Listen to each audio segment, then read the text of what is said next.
terlebih dahulu. Bismillahirrahmanirrahim. Ini kurang satu kayaknya kurang Ustadz Pak Faisal. Faisal. Iya, Ustadz Nggih. Faisal. Iya. Untuk hari ini kita lanjut ke tema yang ini, Bung ya. Untuk RPS usul fikih tadi yang di-share sama Bu Wahyu itu kaitannya dengan mujmal dan mubayyan. Oke, mungkin Bu Wahyu dan siapa saja nih timnya ini? Bu Wahyu, Bu Lita, sama Bu Amarilis. Lama. Oke, Nggih, nggih. oke, siap. Eh, Terima kasih atas waktunya. Ustadz, ini langsung ya, Ustadz? Oke, langsung aja Bu sekiramu ya. Atau mungkin Nggih. kenal-kenalan dulu, enggak apa-apa mungkin. Oh, nggih, kenal. Ini Ustadz Agung Oke, kayaknya di oke. masjid yang lagi ngajar kayaknya. Iya. Saya tak pamit dulu. Tak pamit sebentar. Tak izin Oh, keluar ini, dulu. oke. Bentar ya, nak ya. Dikeluarkan bukunya dulu bentar lagi ya. Oke? Wah, ini kayaknya Oke. nggak boleh lama nih Ustadz Nurali. Karena waktu untuk keluarga nih. Monggo nanti Bukan. kita Saya mulai ses... Ustadz. Oh, oke, oke, siap. Baik. Nanti Assalamualaikum warahmatullahi sedapatnya. Oke. wabarakatuh. Assalamualaikum warahmatullahi wabarakatuh. Waalaikumsalam warahmatullahi wabarakatuh. Let me introduce myself. My group. Let me introduce my group. Di grup Musimal dan Mubayan ini ada saya, Wahidusini Andriani, dengan Bu Amarius Khairunisa dan Bu Lita Krismawati. Kepada Bu Lita dan Bu Ama, nanti apabila saya itu tiba-tiba langsung hilang koneksi, mohon dilanjutkan, guys, karena agak bermasalah jaringan di tempat saya. Oke, terima kasih. Hari ini kami akan membawakan sebuah presentasi tentang mujmal dan mubayyan dalam kajian usul fikih, gitu kan. Yakni ini tentang definisi ragam implementasi untuk menggali hukum. Sebelumnya asesmen lagi.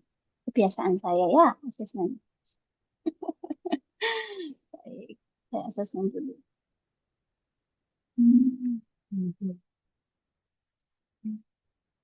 Ayo, apa ini? Arah-arah ini bisa. Oke, sebentarnya. Ini, oke. Monggo dibuka mic-nya. Ini enggak ada hadiah coklatnya ya, tapi saya akan cepat saja. Ini mungkin nanti hanya saya berikan 5 saja. Menurut ulama usul fikih, apa karakteristik utama dari lafaz mujmal yang membedakan dari lafaz lain? Ini pilihannya. Monggo, Pak Agung.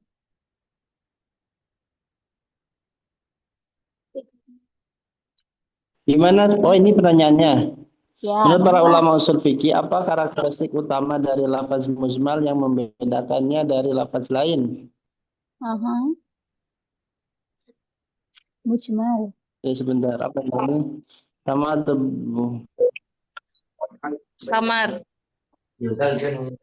Presentator Kak Ali Meli Jawa, Pak. Oh iya, Mak. Ayo yang mana Pak Agung? ya, yang B, weh. Yang B. Ye, B, B, benar. B, B. Oke, oke, oke. Good job, good job, good job. And then, yang nomor 2. Monggo Bu Nadila. Bu Nadila. Sepertinya Bu Nadila sedang berhalangan. Bu Dewi deh, Bu Dewi. Bu Dewi sedang layar-layar. Bu Dewi masih ngantuk, Bu. Tadi Masih ngantuk. Oke, oke, oke. pesan. Pak Nur, Pak Nurali, Pak Nurali. Pak Nurali sih ngantuk ya. Allah. Oke, Bu Ama deh, nggak apa-apa deh. Presentator deh. Bu Ama, fungsi utama Mubayyan apa? Oh, ini Pak Nur ada, Bu Ama. Bu Ama. Pak Nur aja dulu ya. Ayo Pak Nur, fungsi utama Mubayyan.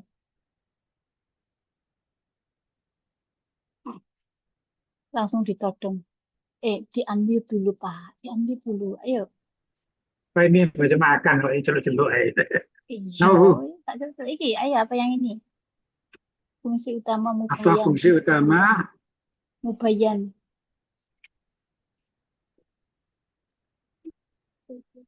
Di pilihannya.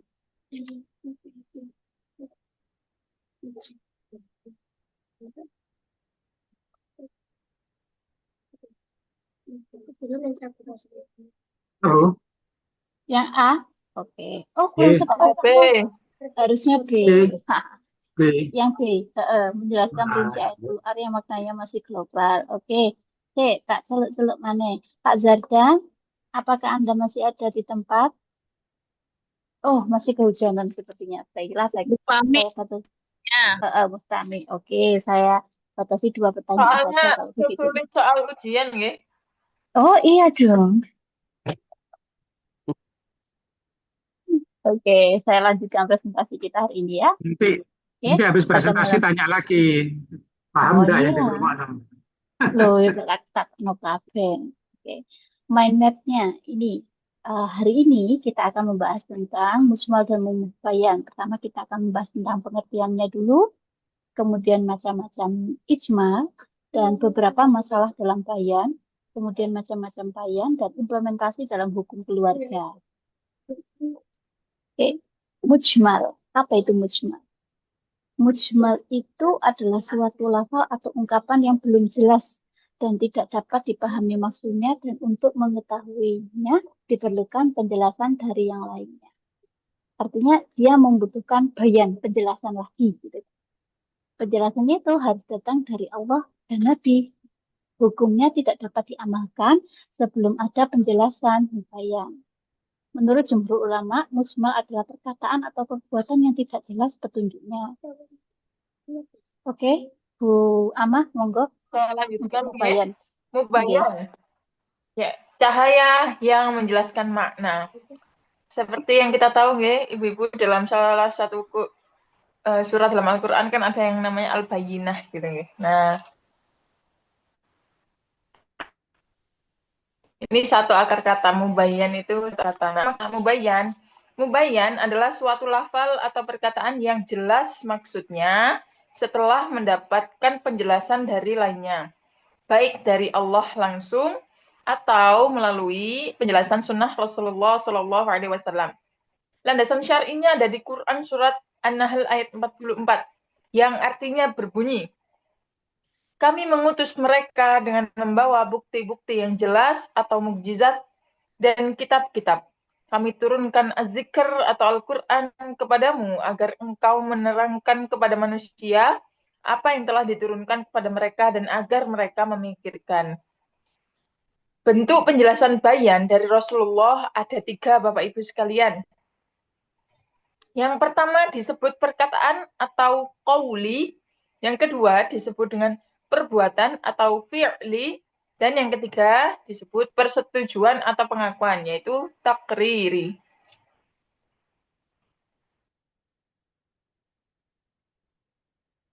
Bisa dibesarkan dikit, Bu. oke, yang ini lah. Tuh. Oke, yang ini dah. Nanti nggak itu Dah. jelas semuanya. Oh iya, Monggo cukup. Bulita. Dah. Monggo Bulita.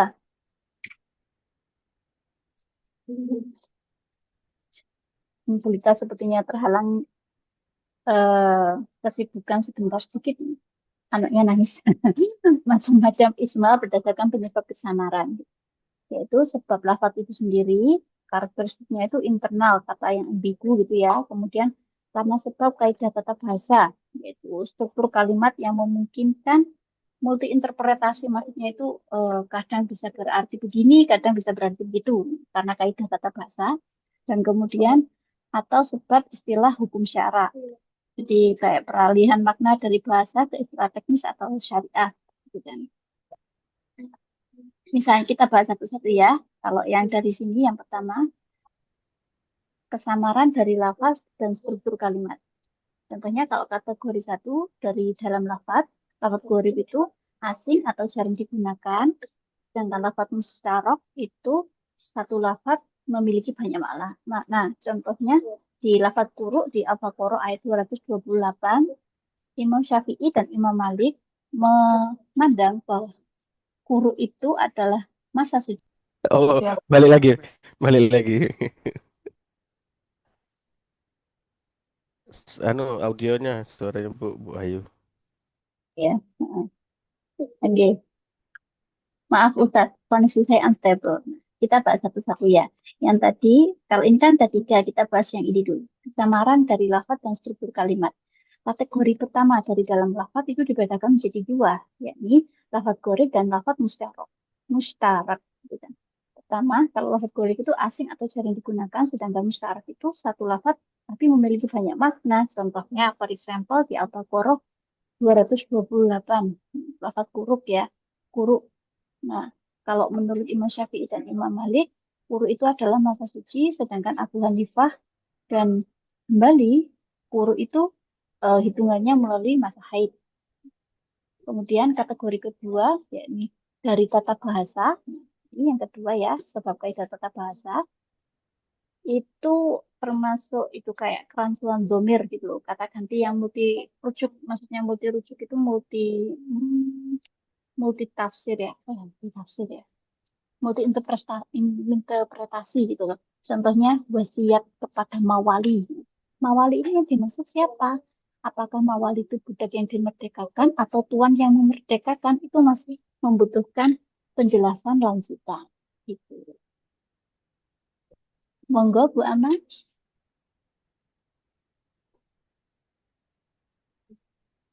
Bu Ama. Oh, Bu Ama, Astaga juga kah? Ustaz, apakah suara saya terdengar? Oh, terdengar. Oke, Bu Ama sepertinya juga unstable connection. Baiklah, saya lanjutkan saja. Ya, videonya kayaknya terputus ya, terhenti. Iya, kesamaran dari istilah teknis syariat gitu. Eh, Misalnya dari kata sholat gitu kan. Sholat itu dari doa menjadi ibadah yang spesifik tentang bagaimana tata caranya. Zakat itu juga berasal dari kata tumbuh atau suci menjadi kata-kata tertentu gitu kan. Nanti di mubayannya itu dijelaskan berapa nisab dan kadarnya. Sedangkan kalau mujmal itu belum di apa itu namanya belum dijelaskan gitu loh. Kalau haji juga, misalnya haji itu secara bahasa kan artinya dari berkunjung gitu, menjadi ritual di Mekah, tapi nggak dijelaskan apa rukun dan syaratnya. Kesimpulannya itu makna-makna mubayyan itu tidak dapat diketahui kecuali melalui penjelasan syar'i, bisa dari sunnah Nabi atau ayat lain gitu kan. Kemudian perbedaan pembagian lafal ghairu wadih gitu kan, segi ketidakjelasan. Ini sudah termasuk apa namanya macam-macam ya, macam-macam macam-macam ketidakjelasan berarti macam-macam mujmal gitu kan. Ini sering disatukan dalam kategori mujmal ini, dua ini.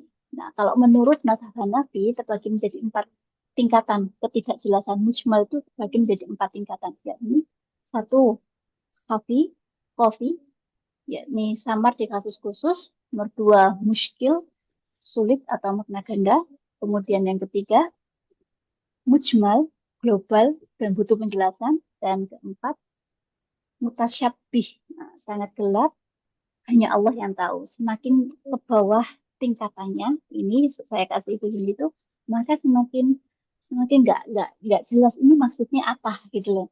Nah, kalau yang apa itu namanya semakin ke atas, semakin samar, semakin oh ini kayaknya bisa lah di apa itu dijelaskan di ayat lain. Tapi kalau yang semakin ke bawah, mutasyabih itu ya kayak hanya Allah yang tahu. Misalnya, for example di eh, pengertian apa maksud Allah artinya alif lam mim gitu ya. Kan hanya Allah yang tahu ya artinya apa, karena kalau kita ya artinya mungkin cuma bisa menafsirkan, atau para ulama dan itu ya cuma bisa menafsirkan itu beberapa penafsiran gitu, apalagi kita yang tahu persisnya hanya Allah gitu kan. Nah, sedangkan menurut mazhab jumhur Syafi'iyah terbagi menjadi 2 tingkatan, yakni mujmal, petunjuknya nggak jelas atau masih global gitu, dan mutasyabih, masih simpang siur atau tidak jelas.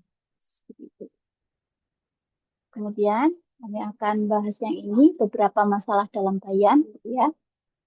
Bayan ada 2, yakni bayan ziyadah ala al-nas, yakni penjelasan tambahan gitu kan. Konsepnya menambahkan rincian hukum yang belum sempurna pada lafal mujmal. Contohnya ayat tentang kewajiban zakat. Itu kan cuma prinsip umum. Nah, nanti dirinci oleh hadis tentang nisabnya berapa, kadarnya berapa, dan cara pengelolaannya berapa. Jadi tes mujmalnya itu cuma itu apa itu keluarkanlah zakat gitu misalnya ya. Nanti butuh dirinci di hadis gitu tentang pernik-perniknya yang lain, nisab, kadar gitu ya. Kemudian yang kedua yakni bayan bil alfal, gitu. Af'al, penjelasan melalui perbuatan. Kalau ini contohnya begini, tindakan praktis Rasulullah sebagai penjelasan hukum. Dirikanlah sholat, nah, gitu ya. Misalnya dirikanlah sholat, makna mujmalnya itu seperti itu gitu. Tapi tata cara sholat itu dijelaskan melalui perbuatan Nabi gitu kan. Di hadis kayak sholatlah kamu sebagaimana kamu melihat saya melakukan sholat. Saya lama-lama kesel ini Ustaz ya Allah. Terus di saya ini ya. Oke, ya. Kalau yang ini saya lanjutkan ya. Macam-macam mubayyan berdasarkan cara penyampaian dan fungsi. Ya. Bayan, ada bayan takrir, bayan itu sebagai penguat, gitu kan, memperkuat makna yang sudah jelas, atau bayan tafsir sebagai perinci, menjabarkan makna yang masih global atau umum, dan bayan takdir, pembatas, membatasi keumuman suatu lafaz. Bayan takdil, pengganti, mencabut atau mengganti hukum yang lama. Dan mulai dari yang ini, bayan takrir. Ini, Saya Bu, bantu lo- Bu oke, terima bacakan. kasih Ibu. Mohon maaf ya. Lanjutkan. Eh, untuk menguatkan yang jelas dan merinci yang kali itu ada bayan takrir, fungsinya menjaga ketegasan dan juga betul. Selanjutnya ada bayan tafsir, perinci, fungsinya merinci lafaz yang masih umum atau memilih mustarak. Nah, contohnya waqimus shalah. Nah, di sini perintah karena sholat, sifatnya itu global. Hadis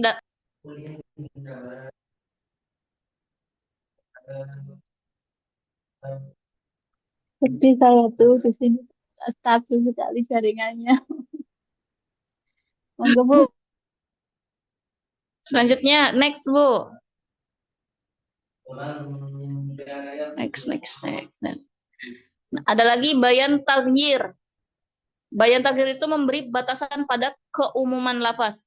Konsepnya penjelasan yang membatasi lafaz yang umum atau am melalui dalil lain atau disebut mukhassis. Ada kaidah umumnya, Quran Surat An-Nisa ayat 24.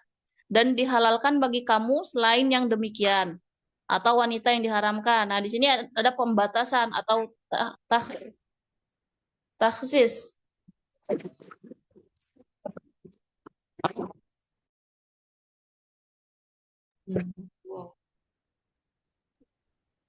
Ya, ini kasusnya ini Rasulullah melarang memadu antara seorang wanita dengan bibinya, saudara ayah atau ibu gitu kan. Di apa itu dibatasi gitu kan. Kemudian jadi implikasinya hadis ini membatasi keumuman ayat. Maksudnya umumnya ayat itu ya wanita yang diharamkan tadi itu loh. Dibatasi wanita yang diharamkan itu siapa saja. Gitu kan. Menunjukkan pemahaman nas harus komprehensif. Gitu kan. Terakhir, ya, dan terakhir bayan takdil, penggantian hukum atau nasah. Konsepnya menjelaskan yang mengandung pencabutan Saya atau Bu, pembatalan hukum. Moga Bu. nanti seorang jenengan penjelasan yang mengandung pencabutan dan pembatalan hukum yang telah ditetapkan atau nas al-hukm. Poinnya itu pertama ada terjadi ketika hukum syara itu diganti. Dua, dengan hukum baru. Maksudnya hukum syara tadi diganti dengan hukum baru. Proses ini hanya terjadi pada masa Rasulullah masih hidup, pada saat pas hidup. Hal ini menunjukkan adanya dinamika syariat yang responsif terhadap umat pada saat itu. Contohnya itu adanya dan kiblat ya pada masa itu di apa dipindahkan. Selanjutnya next.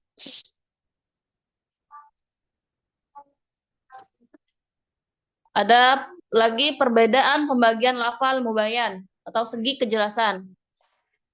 Menurut mazhab Hanafiyah,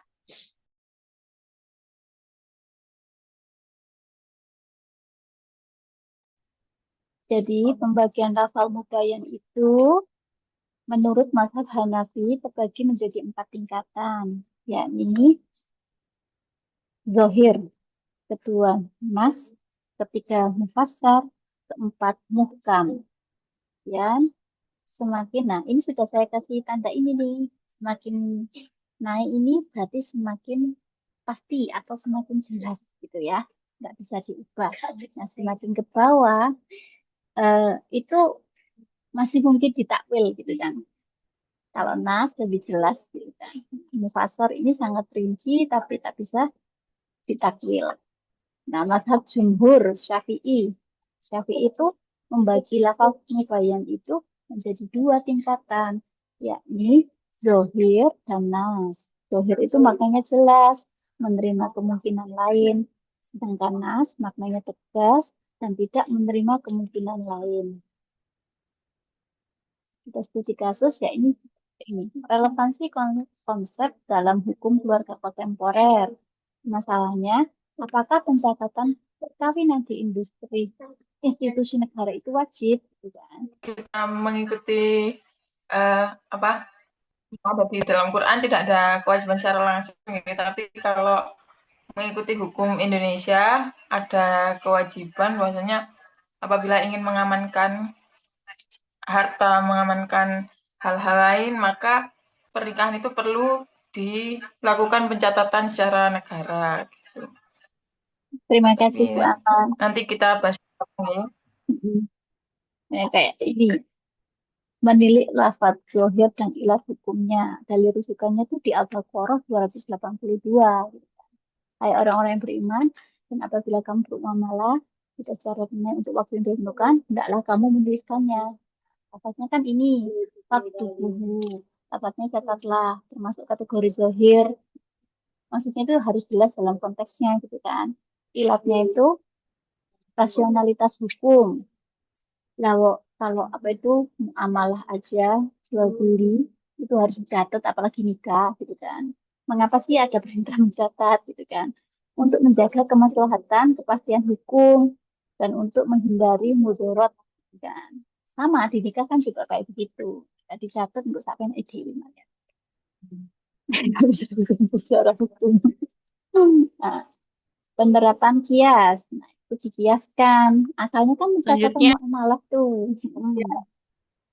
Asalnya kan pencatatan muamalah tuh dikiaskan untuk menjaga dengan ilat menjaga maslahat, dikiaskan. Maksudnya dikiaskan ke pencatatan muamalah. Manfaatnya apa? Kalau kalau di apa itu namanya pernikahan itu dicatat, nanti akan ada kepastian hukum, menjamin hak istri dan anak, dan mencegah pengingkaran. Itu. Bu Ama mau melanjutkan yang terakhir ini, Bu Ama?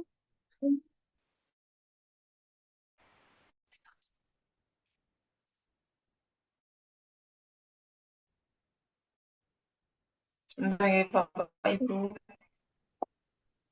PT-nya.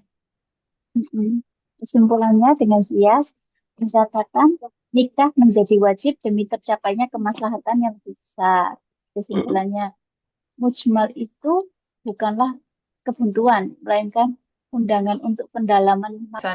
Mujmal kemudian nanti dilanjutkan dengan sesi tanya jawab. Mohon maaf ya di sini putus nyambung. Ya Allah, hujan deras itu loh jadinya. Sering putus Alhamdulillah nyambung. ternyata Bu sudah hadir kembali di tengah-tengah kita. Mohon izin saya bacakan kesimpulannya Ibu. Oke, monggo. Nah, jadi kesimpulan dari presentasi kelompok kami pada malam hari ini adalah mujmal bukanlah kebuntuan, melainkan undangan untuk pendalaman. Mubayyan adalah proses yang membuat syariat menjadi hidup dan dapat dipraktikkan. Penguasaan keduanya adalah kunci untuk melakukan istinbat hukum secara bertanggung jawab. Usul fikih tidak hanya memberi kita hukum, ia mengajari kita cara berpikir, cara memahami wahyu, dan cara menemukan relevansi ilahi dalam setiap zaman. Demikian dari ini, katanya Bapak Ibu sekalian, selanjutnya kami mohon arahan Ustadz Arif Zuhri untuk memberikan masukan terkait presentasi kami, dan kami buka sesi tanya jawab nih. Monggo Ustadz. Tadi katanya untuk menemukan wahyu ya. Sudah ada Bu Wahyu. Udah Saya ketemu. menemukan sinyal Ustadz, ya Iya. Allah. Terima kasih Ustaz Menemukan Utah. Baik ayat maupun hadis yang ungkapannya itu dalam tanda petik ya mungkin kita masih memiliki definisi ataupun makna yang beragam. Bisa juga yang makna yang ambigu dan semisal itu. Jadi satu kata dalam bentuk-bentuk yang beragam, misalnya satu kata punya beberapa makna yang kita kenal dengan lafal mustarok, atau mungkin lafal-lafal yang masih sifatnya dia jelas, misalnya kata-kata sholat, tetapi definitif terkait dengan sholat itu apakah hanya sekedar doa atau yang lainnya itu. Jadi model-model begitu kita sebut dengan apa namanya? Kita sebut dengan mujmal. Kemudian kalau mubayyan itu lafal-lafal yang memang sudah definitif gitu ya, sudah jelas arah tujuannya gitu. Nah, sehingga dia tidak lagi menerima penafsiran yang beragam tetapi menerima penafsiran yang tunggal. Nah, kemudian misalnya tadi kalau kaitannya dengan waqimus sholah, kata sholat itu dirikanlah sholat. Sholat itu kan sebenarnya jelas itu. Tapi makna sholat di situ itu apa? Maka ketika ada solu kamaro itu muni usolli itu, maka praktek-praktek Nabi tentang sholat Nabi yang diceritakan oleh para sahabat, nah itu menjadi mubayyan. Yang dijelaskan berarti dalil-dalilnya itu merupakan mubayyan yang dijelaskan, sedangkan lafaz sholat secara umum itu adalah mujmal. Kemudian tadi mungkin saya ingin komentar terkaitnya tadi macam-macam bayan, ada bayan takrir, ada bayan tafsir, ada bayan Taghyir, macam-macamnya tadi itu. taghyir Ustaz. Oke, ada tagyir dan lain sebagainya tadi, ada beberapa macam. Eh, Kalau dalam kajian usul fikih itu mungkin tidak dimasukkan dalam kajian mubayyan untuk redaksi yang mubayyan, tetapi itu lebih ke dalam pendekatan, pendekatan dalam istimbat hukum. Jadi ada tiga kriteria dalam atau misalnya dalam metode tarjih dalam istimbat hukum itu diantaranya menggunakan tiga pendekatan. Ada pendekatan yang kita kenal dengan pendekatan bayani, pendekatan burhani, kemudian pendekatan irfani. Nah, itu kalau dalam tarjih. Mungkin agak sedikit beda. Kalau mubayyan dengan bayan yang dimaksudkan dengan tadi ada bayan takrir, tafsir, taghyir, dan macam-macamnya itu.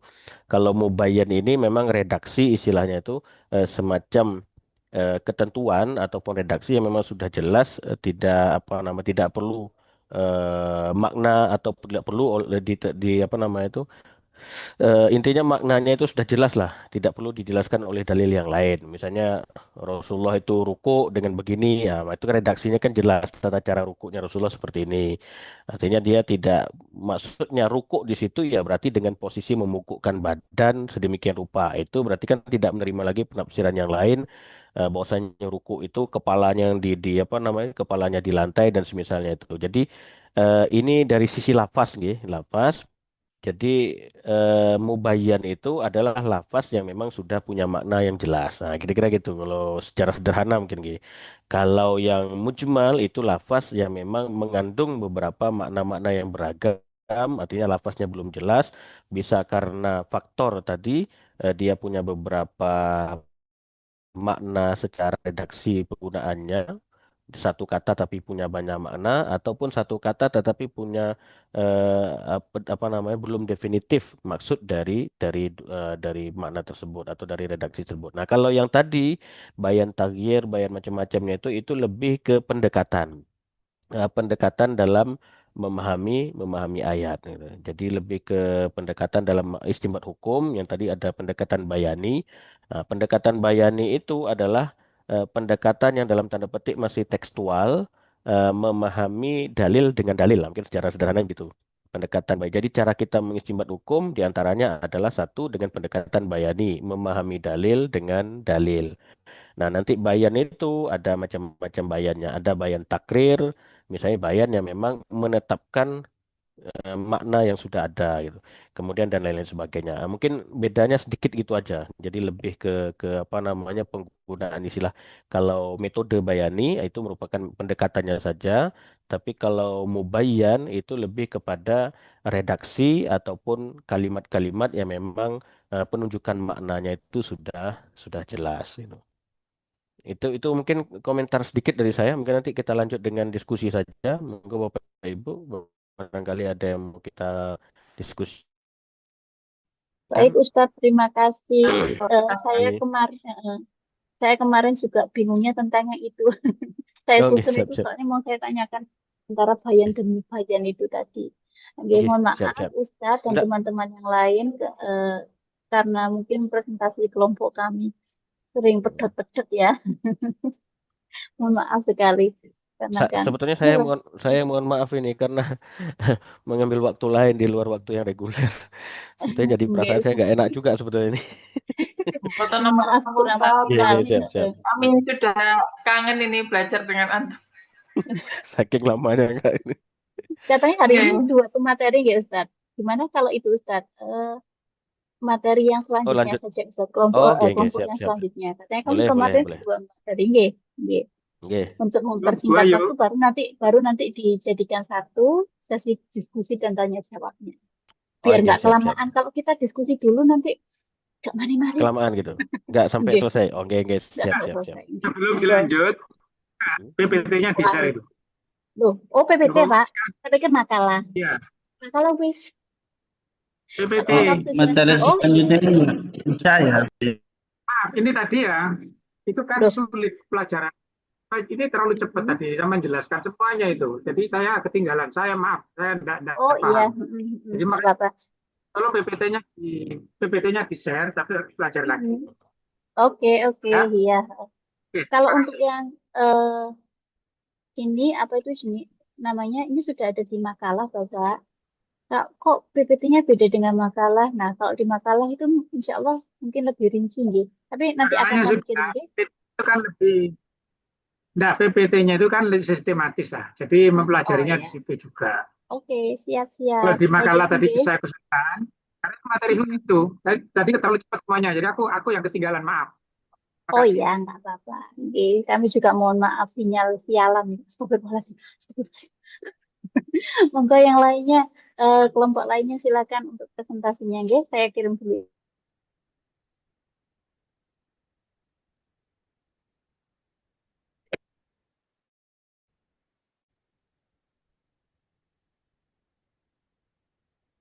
Kelompok selanjutnya siapa Oke. ini?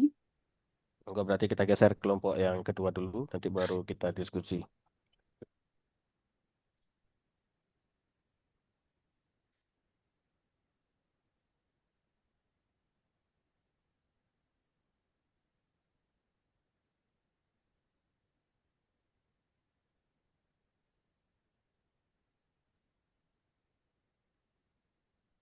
Iya. Kelompok berikutnya siapa ya? Tak ceknya Ustaz. Hmm. Oh, Pak Zardan dan eh, sorry, bukan. Pak Nurali, Bu Dewi, dan Bu Najila. Monggo Pak Nur. Loh, belum siap saya kalau sekarang. Aku lagi ngomong loro. Loh, tak kira ya tiga ini termasuk itu. Lah karena apa? Terkait dengan materi ini, nyambung itu. Baik Ustaz. Ustaz, mohon maaf sebelumnya Ya, Ustaz. Untuk yang ini sepertinya hanya kelompok kami gitu. Bagaimana kalau oke. yang untuk hari ini ditambahi dengan khas dan taksis Ustadz? Saya kemarin sudah belajar sendiri tapi kok masih kurang mantep Ustadz. Mohon Oke, penjelasannya tentang khas dan taksis. Terima kasih Ustadz. oke, boleh, boleh. Oke, berarti kita masukkan dalam sesi diskusi aja, Bu Nggih. Nanti Oke, pada siap. bagian-bagian yang mungkin masih di apa namanya perlu mungkin kita bahas bersama, mungkin kita bahas bersama. Nggih, Oke, mungkin monggo. kita mulai diskusi, monggo, Bapak Ibu. Nggih, Nanti termasuk juga mungkin bagian khos dan taksis atau am dan khos juga mungkin nanti bisa kita diskusikan sekalian. nggih, Monggo. siap Yang pertama Ustadz. mungkin siapa dulu? Monggo. Ustadz Nurali barangkali ada. yang mau kita diskusikan Ustaz Nurali? Saya belum paham Ustaz, yang disampaikan tadi kurang paham saya. Oh gitu, oke. Siap, siap, siap. Nggih. Mohon maaf, Saya boleh agak seliar-seliar ini Ustadz. Mungkin ingin sewu. Nggih, nggih. Mau, nggih. Ini tadi kan juga menyebutkan apa tadi? Mubayan taghyir itu. Taghyir nggih Ustadz nggih. Nggih. Apakah benar mubayan taghyir itu yang seperti ini hanya itu aja Ustadz, beten tanya. Heeh, Hanya betul apa tidaknya? Apa saya yang salah ingat atau gimana? heeh. Mubayan taghyir itu seperti eh, kayak dulu penentuan arah kiblat terus diganti dengan arah kiblat apa tuh? Nggih, kayak seperti itu ya Ustadz ya contohnya itu. Ya awalnya itu yang menghadap kemana itu ya? Itu dalil qad nara taqalluba wajhika fis sama'i falanuwalliyannaka qiblatan tardaha fawalli wajhaka syatral Masjidil Haram. Itu maksudnya Oh, dengan gitu gue. Itu yang nasoh berarti gitu. Itu yang nasoh. Kalau iya. yang takdir itu yang dibatasi, pembatasan gitu loh. Kalau senangkap saya begitu. Kalau yang apa itu nasoh itu kan masuk nasoh awalnya di Baitul Maqdis ke Masjidil Haram itu ya.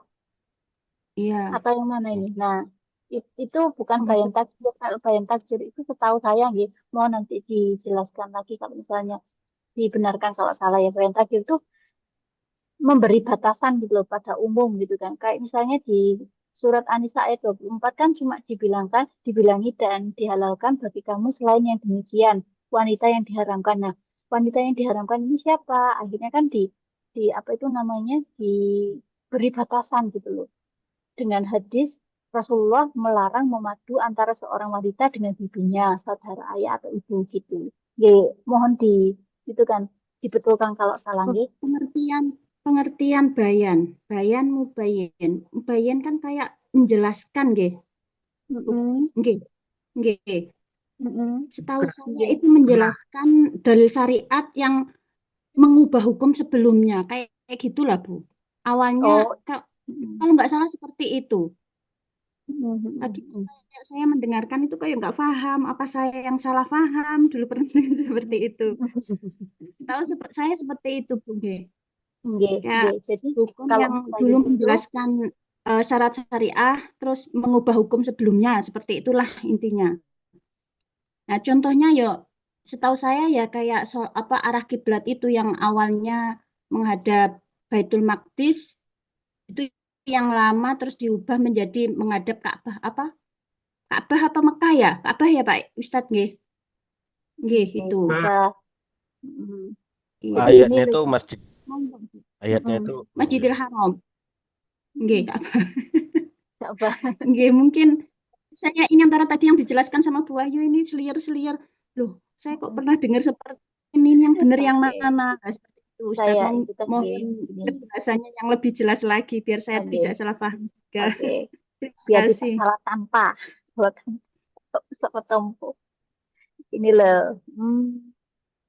Segi ketidakjelasan tadi itu. Oh, nah, tadi kata Domir. Oh, Bu. Itu masuk ke samaran, Bu. Kalau nggak salah ya tadi di PPT saya. Wait.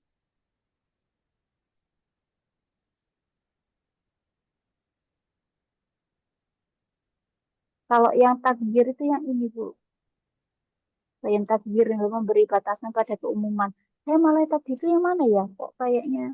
yang Bu Abang, pertanyaannya Bu Dewi itu loh, yang pertanyaan Bu Dewi itu aja dulu. apa? Kenapa Ustaz?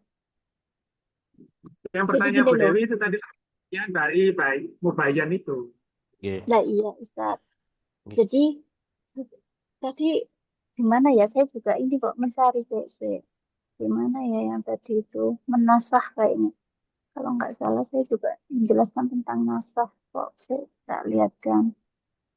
Mm-mm. Lafaz buruk, sholat, haji, and then tata cara sholat. Bayan ziyada ala nas ini penjelasan perbuatan. Masuk juga. Mm-mm. Bu Dewi, itu kayaknya yang, oh ini ya, bayan takdil Bu Dewi, Tak apa? penggantian Tak hukum. Ini, ketemu. bayang Ah, apa Bu? bayan takdil. Kalau saya Del, nyebutnya di sini del. bayan takdil, penggantian hukum nasoh gitu kan. Dari Masjidil Aqsa ke apa itu namanya? Takdil. Masjidil Haram. Takdil. Kalau takyir yang ini Bu, itu.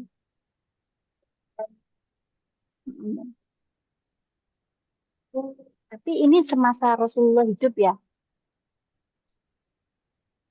Oh, begitu Bu Dewi. kok setahu saya itu yang bayan takyir ya. Nggak tahu sih, Oh, mungkin nggih. Ustadz nih. Oke, Nggih. Ya ya, monggo Ustaz. oke, mohon izin. Pertama, Tapi ini bayan mungkin, takdil juga seperti itu, nggih. Bayan oke, takdil juga mengganti hukum lain tanpa tanpa menghapus secara total, tapi nggih. Kalau takdil itu. oke. Jadi ada apa namanya istilahnya mungkin agak sedikit perbedaan antara tagyir. Kalau tadi mungkin Bu Ayu tadi yang ditampilkan tadi kan tagyir, nggih, dengan tabdil. Hmm. Tabdil tadi kan dimaknai dengan nasah.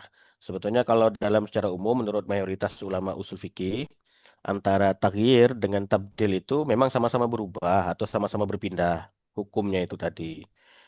Jadi kalau tagyir itu kan arti secara sederhana kan perubahan, berpindah itu tagyir. Kalau tabdil itu penggantian. Nah, sehingga penggunaan istilah taghyir itu perubahan hukumnya itu sifatnya itu tidak berlaku secara total atau tidak berlaku secara menghapus secara permanen. Tetapi dia berpindah, berubah dari hukum awal ke hukum yang lain, tetapi status hukum awalnya tetap ada. Nah, itu loh. Itu taghyir. Jadi taghyir itu istilahnya mungkin sederhana gitu lah, perpindahan atau perubahan satu hukum kepada hukum eh, keluar dari hukum awalnya, misalnya kepada hukum yang lain, tetapi hukum yang awal itu masih tetap berlaku. Nah, kalau seandainya mau dikaitkan, maka ini boleh dikatakan dengan nanti perubahan hukumnya pakai apa? Perubahan hukumnya itu namanya dengan cara taksis. Ya, taksisnya itu mungkin kalau kita kaitkan dengan yang tadi kata Bu Ayu itu kan tentang khos dan taksis. Jadi kalau khos itu adalah lafaz yang punya redaksi khusus. Kalau taksis, nah itu fungsinya itu tadi. Jadi kadang lafaz yang khusus dia itu akan mentaksis. Taksis itu semacam kata kerja, pengkhususan, mengkhususkan yang sebelumnya sifatnya umum. Contoh begini, kalau di dalam apa namanya itu, dalam hukuman mungkin sederhananya hukuman dalam fikih jinayah itu kan ada kalau mohon maaf kalau ada seseorang membunuh orang lain itu kan nanti hukuman asalnya kan dia harus kena kisos gitu. Kisos itu kan berarti jiwa dengan jiwa gitu. Kemudian kalau apa lagi? Kalau ayatnya apa tuh? Wa katabna alaihim fi anna nafsa bin nafsi wal aina bil aini wal uzuna bil uzunaini wal uzuna bil uzuni kok tidak salah begitu nih. Jadi azan loh. Ini kita lanjut apa gimana nih Ustaz Ustazah? Lanjut aja enggak apa-apa. Lanjut dulu, nggak apa-apa Lanjut Monggo, Ustadz. monggo. ya. Oke, Lanjut mungkin Ustaz. Monggo, lanjut dulu. Ya, sebentar Ustaz. sementara kita coba aja dulu nggih. Sebentar ya, mohon maaf.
Ini di tempat saya sudah selesai azan nih, kita lanjutkan apa gimana nih Ustaz?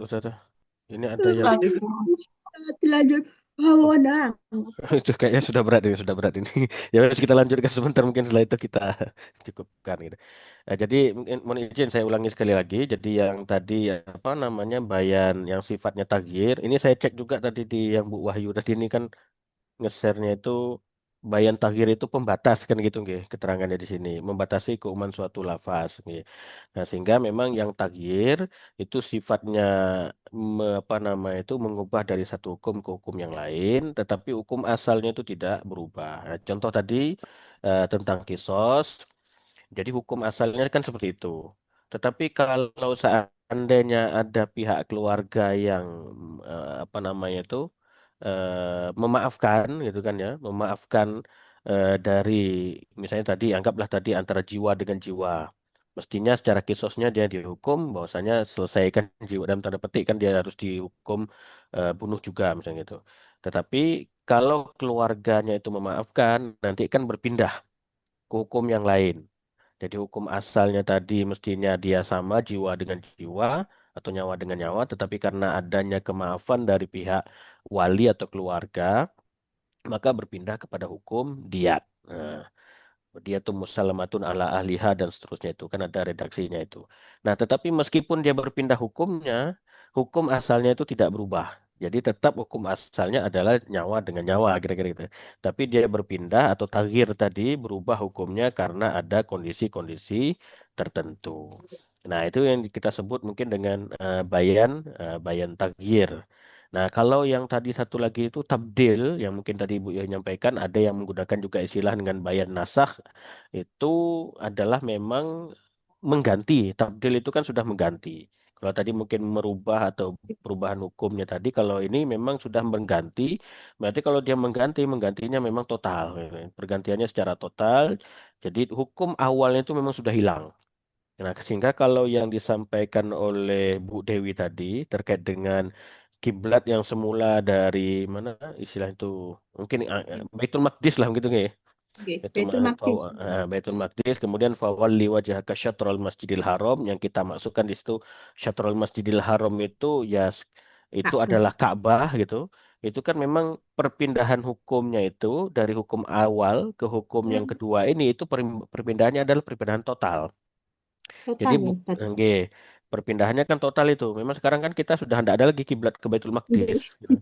Jadi sudah total perubahan kita ke Ka'bah. Kecuali situasi khusus, memang kita dalam perjalanan, maka boleh menghadapkan wajah fawallu wajah ke fa'inama tuwallu fasama wajhullah dan lain sebagainya. Artinya perpindahan hukum dari yang Baitul Maqdis tadi ke Ka'bah itu kan perpindahannya sudah sifatnya total. Jadi memang di hukum yang awalnya itu memang sudah tidak berlaku lagi. Nah, kalau dalam dalam Berarti itu, kan ke bayan tabdil ya itu ya Ustaz G, ya, perbedaan yang itu ya. G, bayan tabdilnya itu dengan metode nasah, nah itu. Jadi dengan cara nasah namanya itu. Nah, sehingga sekali lagi mohon izin Ustaz-ustaz sekalian, ini kan bayan ya, bukan mubayan. Nah, sehingga kalau misalnya contoh tadi, kalau mubayyan itu kan memang redaksi atau penunjukan dari lafaz dari suatu ayat atau suatu hadis memang tidak lagi muncul penafsiran-penafsiran yang beragam. Nah, itu namanya mubayyan. Oh, berarti redaksinya sudah jelas gitu. Misalnya tadi contoh ayat yang tentang kisos. Pokoknya kalau nyawa dengan nyawa, secara redaksi kan dia sudah jelas gitu. Tetapi kok dia nanti dirubah lagi hukumnya ke hukum yang lain gitu kan ya. Misalnya tadi kan ke hukum yang apa tadi ketika keluarganya memaafkan, lah kok berpindah dari bayan satu ke bayan yang lain ya kira-kira itu. Tapi kok ini disebut bayan taghir? Apakah yang awal tadi bukan bayan nah itu? Jadi memang ini bukan masuk kategori yang mubayyan, tetapi ini adalah metode penggatakatan dalam penggalian hukum. Jadi kalau metode bayani dengan redaksi atau lafaz yang mubayyan itu mungkin agak sedikit berbeda. Kalau mubayyan itu memang redaksi atau lafaz suatu dalil itu lafaznya secara pemaknaannya mungkin sudah eh, apa namanya sudah tidak memiliki pemaknaan yang beragam gitu. Sehingga tidak bisa dipalingkan ke makna-makna yang lain. Nah, tapi kalau bayan itu cara pendekatan dalam memahami istimbat hukum. Nah, contoh tadi kan kalau bayani itu berarti dia istimbat hukumnya adalah dengan menggunakan ayat atau hadis. Jadi masih bayan. Bayan itu secara sederhananya itu istinbat hukum atau penggalian hukum secara normatif, secara tekstual, berarti antara ayat dengan ayat ataukah antara ayat dengan hadis ataukah hadis dengan hadis dan lain sebagainya. Nah, dengan menggunakan pendekatan ataupun dengan metode-metode usul fikih juga bisa. Artinya dia masih antara ayat dengan ayat. Nah, ini kan satu ketemu nih ayatnya begini. Lah kok berikutnya ada ayat yang begini? Ah, nanti dia akan bertemu antara yang siapa ini yang akan mengkhususkan atau mentagir yang ini. Artinya pendekatannya itu masih antar dalil gitu. Pendekatannya masih antar dalil. Kalau ada pendekatan Oke. yang kedua, kita kenal dengan pendekatan burhani. Kalau dalam manhaj tarjihnya kan gitu, ada pendekatan burhani. Kalau burhani ini dia tidak hanya sekedar ayat dengan ayat atau dengan dalil, tetapi juga sudah menambahkan dengan misalnya keilmuan-keilmuan yang lainnya yang berkembang. Misalnya dengan pendekatan psikologi, pendekatan astronomi, pendekatan matematis, ada lain sebagainya, menambahkan dengan pendekatan atau keilmuan-keilmuan yang lain dalam memahami atau menafsirkan ayat ataupun hadis. Terima kasih. Oke. Jadi sebenarnya yang harus kita cari itu di, Bayan. macam-macam bayan atau macam-macam mubayan, Ustaz. Karena kalau Oh, tanya. karena gini, saya kan Mm-mm. nyarinya itu apa tuh buatnya ini berdasarkan RPS ya. RPS-nya itu macam-macam bayan gitu kan. Oh, Saya iya, juga iya, oke. Iya, oke, makanya oke. macam-macam bayan. Akhirnya saya Mm-mm. nemunya referensi yang itu. Oke, Kalau oke, oke. berdasarkan fungsi itu terbagi menjadi 4 gitu kan. Mm-mm. Eh, kalau macam-macam bayan ya saya mohon penjelasannya Ustaz. Saya hanya membuat sesuai RPS Ustaz. Oke, oke. Berarti saya yang keliru. Saya tidak mengecek RPS-nya secara detail. Tapi kalau korelasinya ya masih ada, Bu. Misalkan kan kalau secara korelasi masih ada. Cuman kalau dari sisi pendekatan dan tadi mungkin contoh redaksi mungkin agak berbeda. Saya keliru. Memang mata kuliah ini kan bukan mata kuliah saya. Tapi karena yang bertugas itu sedang menjalani studi, sehingga akhirnya pelimpahannya ke yang ada gitu. Nah, Kalau mohon maaf. macam-macam bayan berarti apa Ustaz? Kalau yang tadi Kalau kan saya menjelaskan macam-macamnya hmm, bayan berdasarkan fungsi ya. Nah, eh, nah sekarang kalau macam-macam bayan itu apa Ustaz? kalau sebetulnya mubayan itu tidak terlalu beragam, Bu. Mubayan itu lebih kepada kaedah-kaedahnya. Kalau apa namanya itu penggunaan istilah redaksi kira-kira begitu ya. Jadi apa istilahnya itu ya? Lebih kepada penggunaan kaedah sebetulnya kalau mubayan itu. Eh, Jadi mubayan itu lebih kepada penggunaan kaedah. Jadi sebetulnya mubayan itu redaksi ataupun lafaz yang itu memang sudah jelas pemaknaannya. Kira-kira begitu sederhananya, Bu. Jadi mubayan itu sebetulnya redaksi yang sudah jelas pemaknaannya. Nanti ada yang menyebut memang perincian-perincian itu, ada yang menyebutkan misalnya dengan kalau dikaitkan tadi dengan bayan-bayan itu ada yang mengkaitkan ke situ. Misalnya mubayyan bit taksis. Nah, nanti kaitannya dengan sebelumnya. Ayat ini menjadi atau redaksi ini menjadi sudah tidak punya penafsiran yang lain karena sudah pentaksisan. Jadi sebetulnya dalam Mubayyan itu sebetulnya tidak ada terlalu pembagian yang secara detail, tetapi itu secara umum adalah memang redaksi ataupun lafaz yang istilahnya pemaknaannya itu sudah memiliki makna yang sangat jelas dan tidak menimbulkan penafsiran-penafsiran yang lain. Itu secara sederhananya begitu. Jadi kalau Hmm. sederhananya begitu. Nanti kalau seandainya dibagi-bagi itu saya kurang tahu ya Bu ya kalau seandainya pembagian secara sisi-sisi ataupun segi-segi tertentu. Tapi barangkali kalau kita kaitkan dengan bayan tadi mungkin ada cocok loginya saya kira masih bisa lah Bu. Untuk cocok Iya itu. loginya ya.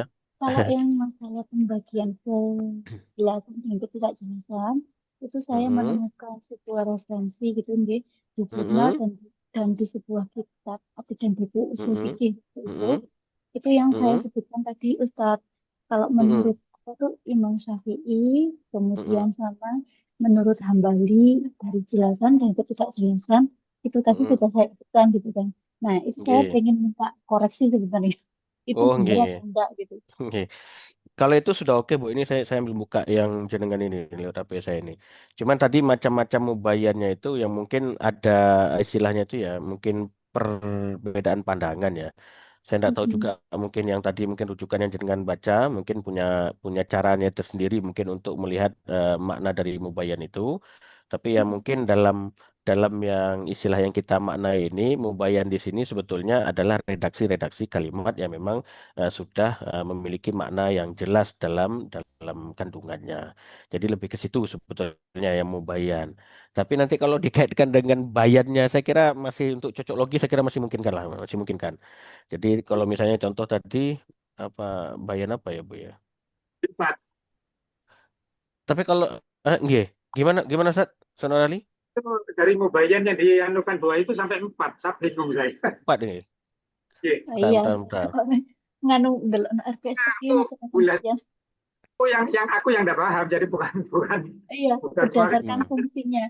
Mm-mm. Saya itu sempat bingung di situ, Ustaz. Waktu itu kan akhirnya nemu itu di sini. Bayan Mm-mm. dibagi berdasarkan cara penyampaian atau Mm-mm. serta fungsinya dalam menjelaskan musmal, suaranya nggak betul, Bu. lafal Oh, musmal. putus-putus Bu ya. Iya, Gimana biasa. nggih? Ini kayak begini. Redaksinya begini. Bayan dibagi berdasarkan cara penyampaian serta fungsinya dalam menjelaskan lafaz mujmal dibagi menjadi Mm-mm. 4. Nah, itu baru Mm-mm. bayan tafsir, Dibagikan. tafsir dan 4 tadi itu gitu loh. Mm-mm. Makanya itu Jadi saya bukan masukkan. ya. Mm-mm. Kenapa? Makanya saya masukkan itu.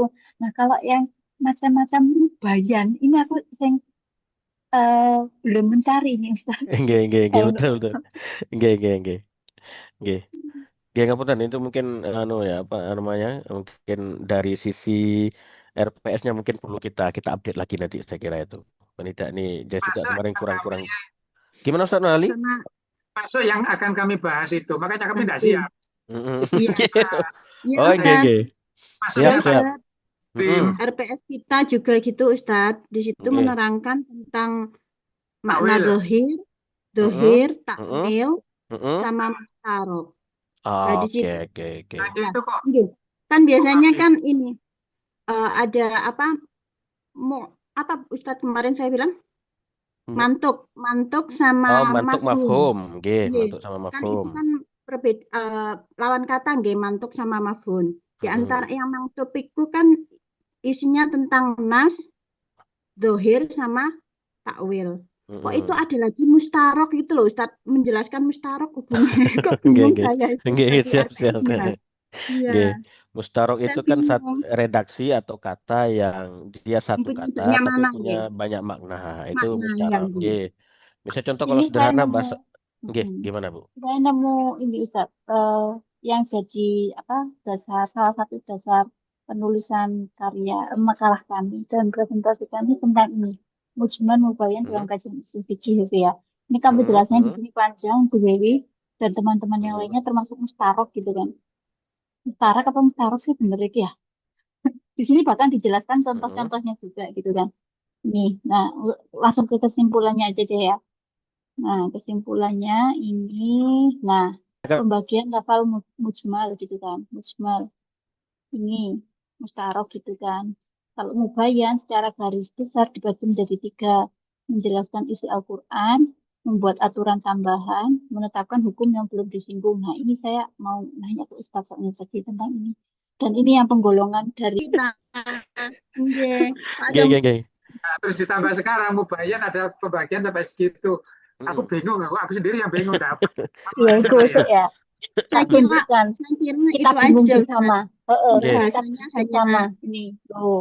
saya Ayo, kira kamu tambah yang gak bingung. untuk saya kira yang untuk minggu depan itu hanya menjelaskan Mm-mm. tentang dohir, makna dohir, makna takwil sama mustarok gitu aja, tidak masalah. Tapi ini kok saya baca RPS-nya sama Pak Nurali kok bingung sendiri gitu loh Nggih. Ustaz. Saya sudah jadi yang takwilnya Mm-mm. pembagian 3 itu tadi. Mm-mm.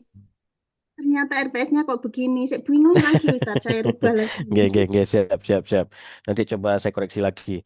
Tapi enggak apa-apa, kita paling tidak kan sudah ada ini tambahan-tambahan wawasan saya kira. Nggih.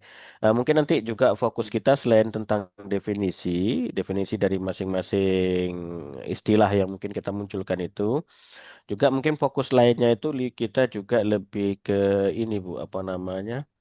Kaedah-kaedah yang mungkin nanti bermunculan. Kaedah-kaedah tambahan gitu, kaedah-kaedah nanti yang bermunculan dari misalnya tentang bayan atau mubayan juga tentang mujmal. Misalnya begini, kalau seandainya kalimat itu misalnya mujmal, itu bisa digunakan atau tidak. Nanti kan ada kaedah-kaedah usul fikih dalam kaitan dengan itu, nanti ada semacam patokan sederhana gitu, nggih. Misalnya nasu idza kana mujmalan fala yu'mal bihi qoblal bayan. Jadi kalau nas itu sifatnya dia masih mujmal, jadi ini kaitannya tadi kan kaidah usul fikih itu dengan cara kita memahami dalil. Ketika kita membaca dalil dan kita mengetahui dalilnya itu sifatnya kok masih mujmal gitu. Masih mungkin tadi pemaknaan bisa begini, pemaknaannya bisa begini atau mana, maka dalil itu mestinya atau pada hukum dasarnya itu belum boleh digunakan gitu. Atau belum boleh diamalkan. Mungkin mungkin kalau dia digunakan mungkin kurang paham gitu. Belum boleh dilaksanakan gitu sampai nanti ketemu dalil yang bisa memberikan penjelasan. Nah, itu misalnya contoh-contoh begitu. Nah, contohnya tadi, contoh yang mujmal itu gimana? Contohnya misalnya tadi kaitannya dengan ayat wa aqimus sholah. Ini sholat itu maksudnya apa? Ini sholat doa atau ada sholat yang lain? Nah, maka ketika misalnya kita membaca ayat itu tadi, maka sholat itu dalam makna yang sedemikian rupa itu harus ada dalil lain yang memang bisa menjadi mubayyan atau penjelas dari kalimat yang sifatnya mujmal itu tadi. Nah, nanti kan hadis-hadis Nabi sudah berkaitan dengan itu. Oh, ternyata sholatnya begini ya, itu baru kemudian diamalkan. Nanti ada kaedah-kaedah yang lain, misalnya boleh ndak kalau ayat itu mujmal, boleh ndak ayat itu kemudian dibayankan oleh yang atau menjadi mubayyan karena redaksi-redaksi dari hadis, misalnya gitu. Nah, misalnya gitu ada, oh ternyata boleh, karena kan ada juga orang atau ada kalangan yang dia sifatnya itu kan memang dalam tanda petik mohon maaf ya, nggih, ingkarus sunnah gitu nggih. Jadi tidak menerima dalil atau tidak menerima bukan tidak menerima dalil, tidak menerima hadis, mohon maaf. Nah, sehingga dalam pemahaman mereka ya ayat ya harus ditafsirkan dengan ayat. Kalau ayatnya mujmal ya harus dibubayankan dengan yang sifatnya juga dari ayat. Nah, ternyata kalau dalam mayoritas pandangan para fuqaha atau para ahli usul fikih itu membuat kaidah sebetulnya bisa saja. Jadi misalnya al-mujmal yuhmalu ala ma bayyanat sunnah misalnya gitu. Jadi redaksi yang sifatnya mujmal itu boleh istilahnya itu diberikan penjelasan dari yang bukan ayat atau artinya dari penjelasan yang sifatnya dari sunnah itu boleh. Berarti kalau begitu untuk mencari penjelasan dari ayat tersebut, yang ayat tersebut masih mujmal, tidak harus dengan ayat, tetapi oh ternyata boleh juga antara ayat dengan sunnah. Nah, misalnya gitu. Kemudian lagi, misalnya contoh-contoh yang lain tentang apa namanya itu,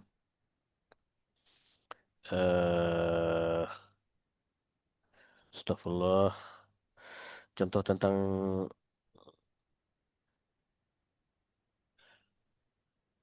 kaitannya misalnya gini, al-mubayyan yajibu al-amal bihi wa yumtana tarkuhu misalnya.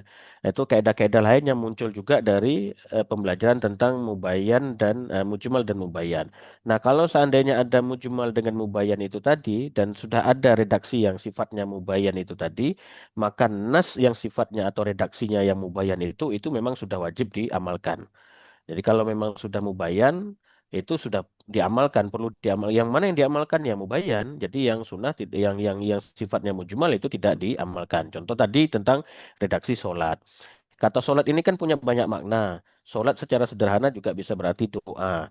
Nah, tetapi karakteristik sholat yang dimaksud wa aqimus sholah wa atuz zakat, terutama dalam sholat-sholat lima waktu itu misalnya, itu kan sebetulnya sudah ada nas-nas lain yang memberikan mubayyan atau redaksi lain yang menjelaskan tentang bagaimana sebetulnya sholat yang ingin dimaksud itu.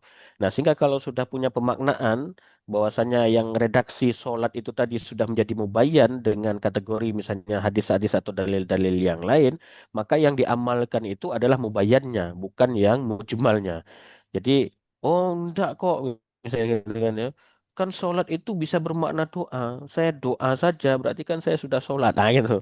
Nah, jadi itu tidak dibenarkan secara kaedahnya itu. Jadi secara kaedah usul fikihnya itu, ketika satu redaksi itu sudah mubayyan, maka yang mubayyan itu yang diamalkan, bukan yang mujmal. Yang mujmal itu mungkin sandaran hukum awal, tetapi bentuk pelaksanaannya harus menyesuaikan dengan yang sifatnya mubayyan. Nah, itu istilahnya contoh-contoh lain dari kaidah-kaidah usul fikih yang mungkin bisa kita juga gunakan dalam kaitannya dengan mujmal dan mubayyan. Nah, itu sekedar contoh-contoh ya, Bang. Jadi kita mungkin nanti lebih pengarahannya itu ke misalnya definisi, kemudian juga nanti contoh bisa tadi macam-macam gitu, nggih, macam-macamnya. Kemudian nanti contoh-contoh kaedah-kaedah yang ada dalam pembahasan-pembahasan tersebut. Kaedah-kaedah mungkin patokan-patokan sederhana, patokan-patokan umum yang ada dalam usul fikih, supaya nanti kaedah-kaedah ini mungkin bisa kita terapkan dalam pembacaan tentang misalnya dalil-dalil ataupun hadis-hadis yang berkaitan dengan hal tersebut. Nah, contoh misalnya tentang taksis, misalnya gitu kan, nggih. Atau misalnya tentang Kalau nggih nggih kalau untuk mujmal nggih Bu. dan mubayyan, apakah ada kaidah-kaidahnya, Ustaz? Nggih. Kaedah-kaedahnya ada Bu. Itu mungkin contohnya tadi yang mungkin saya bacakan tadi itu di antara contoh-contoh apa namanya itu contoh-contoh yang mungkin saya bacakan tadi itu bisa bisa jadikan semacam kaedah yang masuk dalam kategori mujmal dan mubayyan. Jadi misalnya tadi yang di awal tadi mungkin saya nyebutkan ketika suatu nas itu masih sifatnya mujmal, maka dia kan belum bisa diamalkan itu. Sampai Mm-mm. datang ada namanya bayana gitu atau penjelasan atau mubayyan. Nah, itu contoh. Jadi misalnya entah kita dalam apa ini kalau kita kembangkan mungkin tidak hanya kaitannya dengan Al-Qur'an maupun hadis, mungkin ketika kita membaca dokumen-dokumen hukum gitu. Ada dokumen hukum yang mungkin kita masih ragu ini punya makna yang ganda misalnya gitu. Maka itu kan kategorinya mujmal. Maka cara kita mengistimbat hukumnya gimana? Sementara kalau dia itu masih mujmal, itu belum boleh diamalkan terlebih dahulu. Nah, gitu. Sampai kita berikhtiar dulu mencari ada nggak redaksi-redaksi tertentu, petunjuk-petunjuk lain, korinah-korinah lain yang bisa menunjukkan bahwasanya redaksi yang mujmal yang dimaksud ini lebih ngarahnya ke sini. Ah, kalau sudah jelas, oh ini ternyata arahnya ke sini, maka nanti bisa redaksi yang berikutnya yang kita gunakan. Kaidahnya itu al-mubayyan yajibul amal bih wa yumtana'u tarkuhu misalnya itu. Oh, kalau ini sudah kita ketemu yang mubayyannya seperti ini, yang diamalkan yang mubayyan ini, ya itu. Yang diamalkan adalah yang sifatnya mubayyan ini dan kita tidak boleh mengambil kepada yang sifatnya mujmal. Nah, contohnya tadi begitu kira-kira sederhananya begitu Bu Ayu. Oke, Ustaz, Saya saya mohon perlu paham yang ini, Ustaz. Jadi nggih. saya Terima perlu kasih, paham, Ustaz. mudah-mudahan tidak salah. Baru Mm-mm. yang dua part pertama ini aja saya paham, yang kelanjutannya sebelum. Oh, Mujmal, jadi penggunaannya baru paham sekarang ini saya. nggih. Maaf. Saya yang Terus sekarang nggih, nggih. saya Mm-mm. kaitkan dengan doa tadi. Mm-mm. Sekarang doa sholat jenazah itu Mm-mm. kan itu pengambilan dari mujmal kalau melihat ini. Berarti kan artinya itu sholat yang bermakna doa. Mm-mm. Termasuk kan itu. Sholat itu. Karena apa? Pengertian dari sholat itu kan diawali dengan takbir. Di sana juga ada ruku, ada sujud, ada tahiyat, salam lah. Sedangkan di dalam sholat jenazah kan tidak. Mm-mm. Nah, apakah di sini kan juga mujmal jadinya? Menurut kami, apa saya salah memahami? Dengan penjelasan Ustaz tadi, saya memahaminya mujmal, mubayyan, belum kepada pembagian dan seterusnya. Belum dengan kaidahnya, saya belum paham itu. Nggih. Baru pengertian itu aja lah. Langsung saya teringat, oh iya, kalau begitu ada namanya sholat tadi doa. Lah, termasuk sholat jenazah ini artinya doa, berarti bukan sholat seperti syariat, ada ruku, lima waktu ada itu. titik, sampai kepada sujud, tahiyat, itu kan bagian dari rukun itu. Nah, sedangkan dalam sholat jenazah kan tidak ada rukun itu. Nggih. Mm-mm. Tidak masuk, berarti itu masuk ke mujmal. kalau boleh saya masuk kategorikan berdasarkan pemahaman mujmal sama mubayyan. Oh, oke. Oke, siap, siap.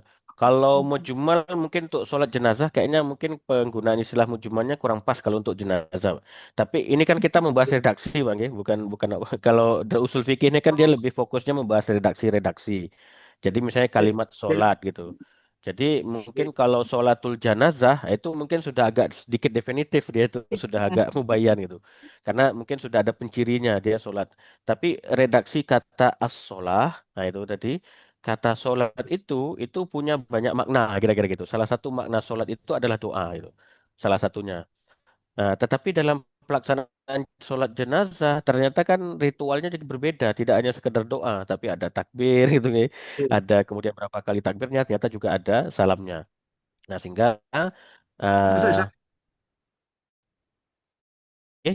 Pak. kalau selesai syariatnya kan bukan termasuk sholat seperti syariat yang dia anukan itu. Tidak ada rukun, Nggih, tidak ada sujud. nggih. Jadi itu boleh menggunakan istilahnya itu kalau penjelasan atau imbang ahkam dari tangsa juga dengan pendekatan yang namanya mubayyan juga bisa, Pak. Jadi dalil sholat itu mujmal, Oh, tetapi nanti petunjuk terkait dengan tata cara sholatnya ada dalil-dalil yang sifatnya mubayyan. Oh, kalau sholat 5 waktu mubayyannya begini. Oh, kalau sholat jenazah mubayyannya begini. Oh, kalau sholat misalnya sholat duha mungkin mubayyannya begini. Oh, kalau sholat misalnya id mubayyannya begini. Nah, jadi nanti apa karakteristik dari masing-masing sholat itu tadi, nama-nama sholatnya itu misalnya, nggih, itu sudah ada redaksi yang khusus juga yang menjelaskan tata cara sholat itu sendiri. Nah, sehingga redaksi khusus ataupun contoh-contoh khusus tentang tata cara sholat yang berbeda antara sholat satu dengan yang lain, maka secara redaksinya itu sebetulnya masuk kategori mubayyan. Nah, jadi satu, jadi sholat jenazah itu sebetulnya tata cara sholat jenazahnya itu adalah mubayyan. Nah, iya. kalau nggih. Dan dia menggunakan dalil yang berbeda. Artinya sholat secara umum kan dia mujmal. Oke lah begini. Mungkin kita bisa juga asumsikan begini. Sholat secara umum dia punya makna yang beragam. Artinya secara definisi katanya saja dia sudah punya makna yang tidak tunggal. Itu satu. Berarti dia mujmal itu. Dengan redaksinya Iya. begitu ternyata dia mujmal. Yang kedua, oh ternyata sholat itu banyak ragamnya. Ini sholat yang mana? Nah gitu. Jadi kalau mungkin kita kaitkan lagi itu, Bang, ya, dengan prakteknya, kalau tadi mungkin secara redaksinya, oh ternyata secara prakteknya sholat itu banyak. Ini sholat yang mana? Berarti itu juga memunculkan penafsiran ataupun paham-paham yang berbeda, atau pandangan-pandangan yang berbeda, sehingga makna atau redaksi kata sholat ini memang mengandung unsur mujmal. Nah, Nah, kemudian ada redaksi-redaksi hadis. Kemudian setelah ditelusuri, ini hadis-hadis ini bercerita tentang sholat 5 waktu, hadis ini bercerita tentang sholat ini, hadis ini bercerita tentang sholat jenazah, hadis ini bercerita tentang misalnya sholat id. Kemudian hadis-hadis atau kelompok-kelompok hadis yang bercerita tentang sholat dengan macam-macam ragam dan khasnya itu tadi, maka kumpulan dalil-dalil yang berisi tentang tata cara sholat di masing-masing sholatnya itu tadi, itu secara redaksinya masuk kategori mubayyan. mubayyan. Gitu. Jadi dia mubayyan per ininya, per apa namanya itu ya, Dalil. per Dalil. dalil, per dalilnya itu. Jadi ketika sholat jenazah, artinya tadi kan mungkin secara sederhana tadi begitu juga. Sholat ini kan bisa banyak kategori. Mau sholat yang mana ini gitu. Jadi secara penggunaan makna begitu, maka kata sholat dia mujmal, kata Mujmal. sholatnya. Nggih. Tetapi nanti kalau Mujmal. sudah ada, nggih, kalau sudah ada dalil-dalil yang tentang menjelaskan tentang perihal sholat-sholat tertentu dan itu sudah tata caranya jelas, mungkin kan tata caranya sudah dipahami, maka itu sudah masuk kategori mubayyan. Oke. Maka masing-masing tata cara sholat itu tadi, baik sholat jenazah, sholat id, sholat 5 waktu dan macam-macamnya, maka secara lafaz atau redaksinya itu sebetulnya adalah mubayyan gitu. Alhamdulillah, matur nuwun Ustaz. Oke, siap, siap. Mungkin jadi saya juga punya gambaran mungkin jadi sederhananya kira-kira mujmal itu gitu. Jadi lafaz yang mungkin kata nggih. Memang kalau usul fikih itu kan dia lebih mengkaji tentang redaksi ataupun teks-teks dari ayat ataupun hadis. Jadi apakah dari sisi lafaznya apakah dari sisi pemaknaannya. Nah, kalau mujmal, mubayyan, kemudian am, khos, misalnya begitu, atau tadi ada zahir, ada misalnya khafi dan macam-macamnya itu, sebenarnya adalah memahami atau melihat ayat atau dari sisi lafaznya, dalalahnya, lafaznya. Jadi dari sisi lafaz, redaksi, penggunaan kata-kata atau penggunaan redaksi kalimat. Nah, jadi lebih ke situ. Jadi dalam melihat ayat ataupun hadis berdasarkan lafaznya, berdasarkan lafaz nggih. Nah, berdasarkan lafaz itu bisa banyak kategori. Misalnya tadi ada lafaz mujmal, ada lafaz mubayyan, ada lafaz am, ada lafaz khas, ada lafaz matini zahir dan macam-macamnya itu. Jadi memang kategori yang tadi kita bahas ini lebih pada melihat atau memahami dari sisi redaksi yang digunakan oleh dalil-dalil tersebut. Dan Gitu. masih ada lagi, Ustaz. Nggih, nggih, Pak. Berdasarkan menyampaikannya, berdasarkan cara menyampaikannya dan Oh, fungsi. oh, Jadi nggih, ini nggih. kan terlalu dualem banget ini, gak teko sih. Nggih, Ya, nggih. inilah dokter ini lagi yang diambilin dari jurnal ini mungkin. Nggih, Makanya ya, Aku sesuai kisi-kisi, nggih. kisi-kisi. sesuai RPS. Sesuai Ya, RPS-nya. mohon maaf, apa boleh saya anukan ya? Kalau memang harus itu ya kami pelajari gitu loh. Tapi kalau melihat ini kok jauh sekali ya, saya nggak teko saya. Oh, nggih, Mohon nggih. boleh saya share, Pokoknya Ustaz? disinauni ya Pak. Pokoknya disinauni ngono ya Teko Pak. nandi. Nggak paham. Di sana ini terus saya nggak paham. Ngapunten ini sasar ya. Kalau begitu ini kan lengkap banget ya ini. Ternyata segitu anunya ya. Nemu tekondi. Jadi hanya membahas dua apa mujemal dan mubayyan ketemunya di sini. Terus dilanjut sampai cara-cara itu ada semua. Apa memang harus kita sampai ke sana ya? Kata kau tak. Mujmal Kalau mubayyan Jadi aja baru kalau dong di ya Pak ya. Ini kalau kalau ini saya didalami kira ke ini memang seluruh lebih detail Ustadz Game. Misalnya mungkin ini boleh kita katakan ini bit tafsil gitu kan dengan rinci. Mungkin ini nggih, kalau memang ini saya kira ini secara yang disusun ini saya kira itu memang lebih rinci saya kira Ustadz. Lebih rinci, cuman mungkin waktu saya kita yang merasakan tidak dari waktu kita itu yang mungkin tidak mencukupi untuk membahas itu memang kami secara sulit detail memahami. satu per satu. Nggih. Oh, alah, kepinteran Nggih. Buahyu. Mungkin waktu kita yang mungkin Saya Mau juga share terbatas untuk sedikit Ustaz. nggih nggih Pak Faisal. Ya, Apa itu ini Ustaz? saya punya Quran yang isinya seperti ini, Ustaz. Cing dia Jadi satu nih ya. Nggih, Ustaz. Oh nggih ini nggih. adalah Quran.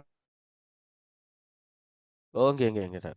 Ya, jadi dengan memiliki mushaf ini, itu kita ditunjukkan oleh penulisnya, setiap satu lembar itu ditunjukkan mana yang mujmal, mana yang mubayyin, Ustaz.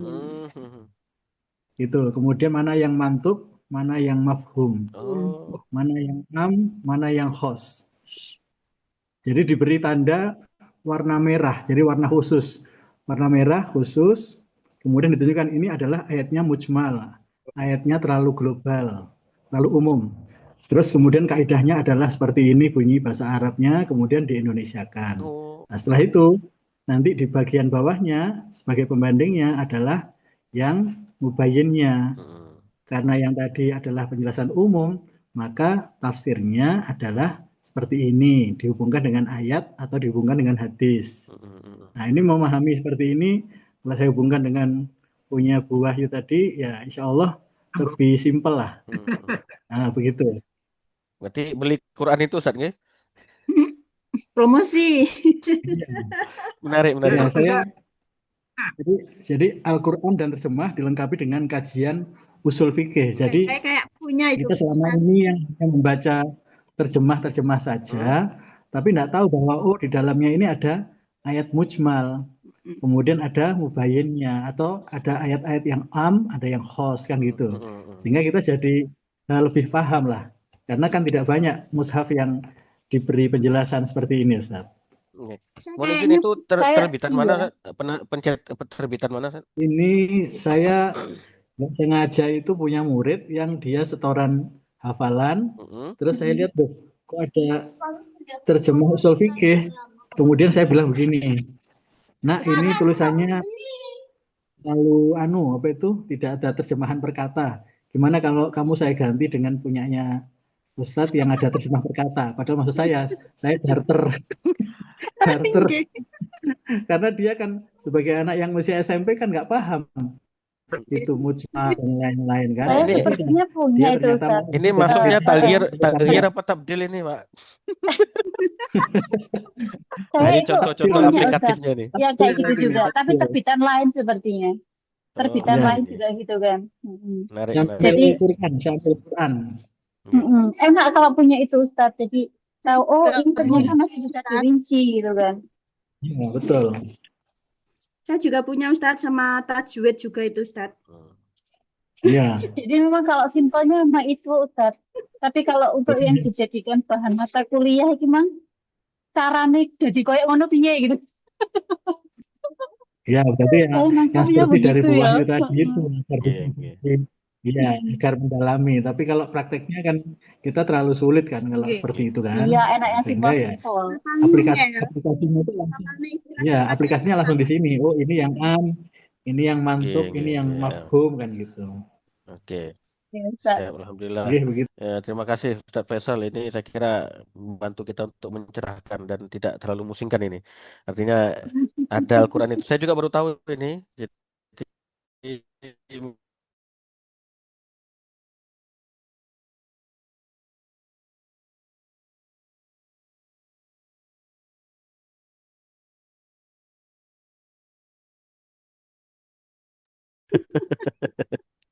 nggih, nggih, nggih. Nggih, matur nuwun Ustadz Faisal. Ada satu mushaf gitu yang kiranya juga sudah memberikan petunjuk untuk lebih kita mudahkan. Ini PR saya diantaranya mungkin mencoba untuk apa istilahnya itu ya, mungkin lebih eh, apa istilahnya itu mungkin yang RPS-nya itu lebih di apa ditata lebih lebih sederhana mungkin gitu nggih bahasa lainnya mungkin nggih. Mungkin saya coba untuk nggih mohon maaf nanti saya coba akan Lanjut yang menyederhanakan S2 nanti, Ustaz. RPS yang Mungkin gimana untuk yang Ustaz lanjut Faisal? S2 nanti. Oh, oke, siap. Yang Itu lebih Mantap. detail gitu. Penggunaan Oke, oke. iya, Ustaz. Apalagi kalau ada perbedaan kata Oke. apa itu munya tadi itu wes beda kan antara bayan dan mubayan itu. Nanti malah salah tompo Ustaz. Heeh. Oke. Tapi sebetulnya itu tadi Bu, dalam dalam kajian-kajian usul fikih atau fikih itu pun juga kadang-kadang kan ulama beda pendapat juga ya. Kadang satu sisi nyebut begini, satu sisi nyebut begini. Saya kira tadi sebetulnya ya menambahkan ini pengayaan wawasan kita juga sebetulnya kaitannya dengan itu. Cuman kalau mungkin dari sisi penggunaannya saja, dari sisi penggunaannya mungkin tadi kalau bayani itu lebih digunakan untuk pendekatan dalam istimbat. Kalau istilah mubayan itu mungkin nanti lebih penggunaan cara kita memahami redaksi gitu. Itu kira-kira begitu. Redaksi ini masuk kategori mana, ini masuk kategori mana. Tetapi kalau mau kita korelasikan sebetulnya bisa. Gitu. Redaksi yang begini dengan petunjuk begini dia masuk ke bayan mana. Itu sebetulnya mau kita kaitkan juga mungkin masih mungkin kan itu. Kalau dia redaksinya begini, dia mengarahkan ke sini, ini bayannya masuk kategori bayan apa gitu. Jadi cara istimbat hukumnya masuk bayan ini, tetapi secara redaksi dia mubayan yang ini gitu. Dia sifatnya ini mubayan. Tapi secara petunjuk istimbat hukumnya dia masuk dalam bayan yang sifatnya begini ya gitu. Nah, misalnya tadi kalau ayat tadi tentang misalnya tadi ayat tentang kisos, saya tentang ini kan secara redaksi mungkin kan mungkin sudah bayan gitu, atau mubayan gitu nggih. Tetapi perpindahan hukumnya dia tadi dari yang mubayan yang pertama atau yang redaksi yang sudah jelas yang pertama ke redaksi yang keduanya misalnya begitu. Nah, ini perpindahan hukumnya, cara kita memindahkan hukumnya disebut dengan bayan taghir, misalnya gitu. Jadi masuk kategori bayan itu cara pendekatan dalam memahami atau mengistimbat hukum, tetapi yang mubayan ini lebih pada mungkin melihat redaksi-redaksi mana yang mungkin tadi masih butuh penjelasan-penjelasan atau masih butuh pemahaman yang lebih mendalam. Nah, sehingga karena memang tadi tidak tidak mempunyai makna yang tunggal atau masih multitafsir. Nah, itu mungkin secara redaksi mujmal, nanti ada redaksi yang sifatnya mubayan. Tapi nanti cara kita istimbat, bayan itu bisa masuk gitu. Cara istimbat hukumnya ini masuk kategori yang bayan ini, cara istimbat hukumnya ini masuk kategori bayan bayan ini. Oke, saya kira ini karena sudah 9.44 ini mohon maaf ini agak larut jadinya Bapak Ibu sekalian, Ustaz-Ustaz sekalian mohon maaf. Nanti saya coba menyederhanakan lagi RPS yang saya dapatkan itu untuk lebih mudahkan. Untuk besok insya Allah tidak ada halangan kita nyambung lagi untuk yang tema satunya lagi nggih. Jam Besok berapa? tentang fikih perkawinan nggih. Nggih, jam pinten Ustaz? Kalau kalau kemarin kan jam jam 6 juga gitu nggih atau 6.15 gitu. Hari Jumat. Apa Jumat apa cocok ya, ini Bu ya, Bapak Ibu ya? ada Kalau Jumat misalnya agak pagi bisa nggak Ustaz? sayanya enggak bisa Oh ya Benar. ada sudah. jadwal. Habis maghrib Iya. bisa Ustaz. Kebetulan Kalau Ustaz. ya. Sekarang ini deh. kalau memang Maghrib. nggih, kalau memang memungkinkan nggih, tapi monggo nanti saya kira mungkin jangan sampai ada keterpaksaan gitu. Karena kita waktunya Enggak ini kan kosong Ustaz. nggih, Nggak terpaksa Ada jam Ustaz. khawatir nanti ada jadwal yang begitu padat nanti kan ini juga nanti repot juga itu. Ya Kalau kalau memang jadwal yang memungkinkan begitu besok. padat, jadwal saya nggak ada lembarnya Ustaz pada terus. Oh gitu. Luar biasa. Jadi ya saya bisa Memang saja memang Ustaz. produktif. Nggih. Jadi besok jam 6 ya Ustaz apa jam 7? Besok ya monggo, monggo saya ikut. Kalau jam 7 berarti kan pas Isya itu. Kalau jam 6 kayaknya kalau pengalaman tadi kayaknya pas jam 6 nggak mungkin kan karena itu baru mungkin pulang-pulang dari masjid atau selesai sholat. Iya. Ya, Tripun kayaknya kalau tadi habis mungkin sholat jam isya. habis Nggih sholat Ustaz. is habis Lebih sholat Isya berarti tenang Ustaz. setengah 8 gitu berarti nggih. Nggih. Tapi paling ngantuk Bu Dewi, Pak Nur dan teman-teman itu aku. Paling Monggo, monggo. ngantuk. Saya ngikut insya Allah. Besok insya Allah kalau mulai ba'da maghrib saya bisa. Nanti Ada untuk waktu batasan tepatnya waktu kapan? itu Ustaz.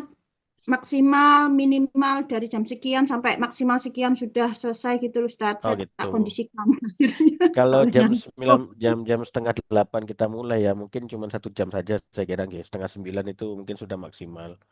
Karena Atau atau gini, mulainya jam 6 gitu kan. Nanti kalau mau hmm, sholat isya, kita berhenti dulu. Habis sholat isya kembali lagi, zoomnya nggak usah dimatikan. Gitu gimana? Mau boleh. kesuwen. Marisa ayo wis bener Bu tadi Oh, iya, setengah iya. 8 sampai Oke. 9. Nggih, siap. Tenang pikiran, nggak mikir sholat lagi gitu loh. Oh, oke.